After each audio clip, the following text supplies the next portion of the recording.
안녕하세요.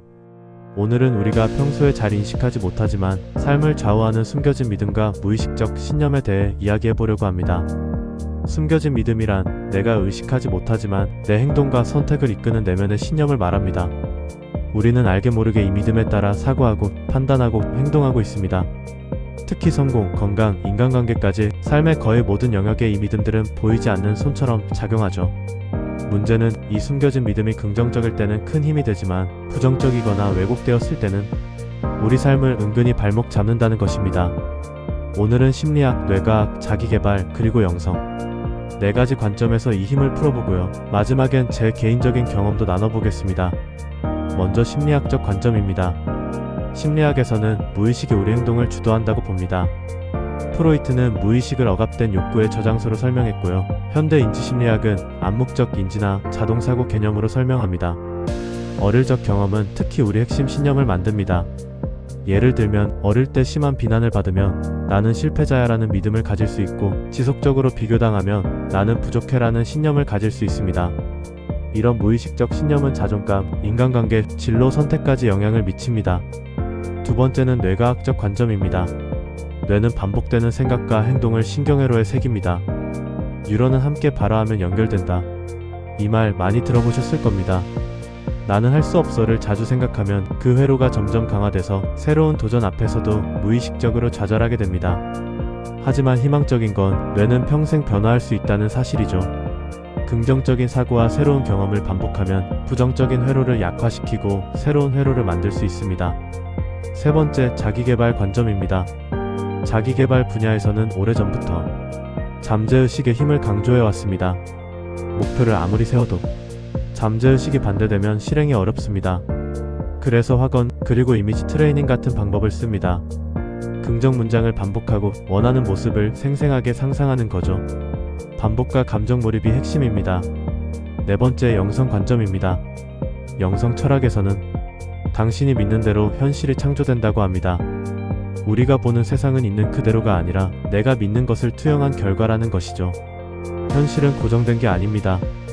우리 믿음에 따라 달라질 수 있습니다. 숨겨진 믿음이 부정적으로 작용하면 어떻게 될까요? 첫째, 자기 한계 설정.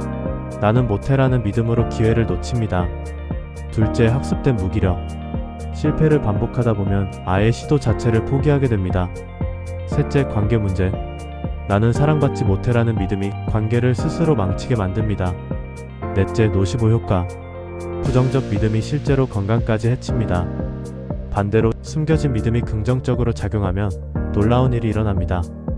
플라시보 효과. 믿음만으로 치유가 일어날 수 있습니다. 성공 마인드셋. 나는 해낼 수 있다는 믿음이 성과를 끌어올립니다. 피그말리온 효과. 타인의 긍정적 기대가 나를 성장시킵니다. 낙관성. 결국 잘 될 거야 라는 믿음이 행복과 수명을 늘립니다.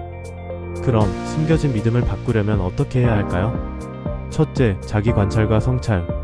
감정이 강하게 올라올 때 지금 내 안에 어떤 생각이 떠오르고 있지? 라고 질문해보세요. 둘째, 글쓰기.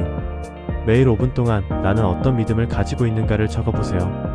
셋째, 인지적 재구성. 기존 믿음에 반박하는 문장을 3개씩 써보세요. 넷째, 확언 반복. 긍정적인 문구를 매일 반복하고 핸드폰이나 다이어리에 붙여두세요. 다섯째, 행동 실험. 작은 행동이라도 기존 믿음을 반박하는 도전을 해보세요. 여섯째, 전문가 도움. 혼자 힘들다면 심리상담이나 코칭을 받는 것도 좋은 방법입니다. 일곱째, 지속적 연습과 피드백. 작은 변화도 소중히 인식하면서 꾸준히 기록해보세요. 저 역시 이런 숨겨진 믿음이 삶에 큰 영향을 미쳤습니다. 예를 들면 돈에 대해 부정적인 믿음이 있었던 적이 있었습니다. 돈 이야기를 들으면 왠지 모르게 거부감이 들고 투자나 경제활동을 스스로 방해했었죠. 이런 믿음을 발견하고 바꾸기까지 꽤 시간이 걸렸습니다. 그리고 믿음이 바뀌고 나서야 투자나 경제활동에서도 좋은 성과가 나타나기 시작했습니다. 업무에서도 나는 못할 거야 라는 믿음이 있었습니다. 하지만 일단 시작하면 끝까지 한다는 믿음을 새로 심으면서 중단되는 일이 없게 되었습니다. 또 보고서 작성, 남들 앞에서 발표하는 일에도 똑같이 적용됐습니다. 나는 발표에 약해라는 믿음을 버리고 어차피 할 거라면 잘할 수 있다는 믿음으로 바꿨습니다. 그 이후에는 오히려 사람들 앞에 서는 걸 기대하게 되더라고요. 결국 숨겨진 믿음, 자기 암시, 타인의 암시가 얼마나 큰 힘을 갖고 있는지 몸소 느꼈습니다. 이 모든 것도 결국 더 깊은 자각을 향한 길 위에 있더라고요. 조급해하지 않고 천천히 계속 전진해보면 좋겠습니다. 숨겨진 믿음을 바꾸는 건 마치 마음속 정원을 다시 가꾸는 일과 같습니다. 조금씩 꾸준히 내 삶의 토양을 바꾸려면 먼저 그 안에 뿌리내린 숨은 믿음을 알아차려야 합니다. 작은 실천들이 모여 무의식을 재설계하고 결국 인생을 바꿉니다. 여러분은 어떤 믿음을 바꾸고 싶나요? 댓글로 함께 나눠주세요. 감사합니다.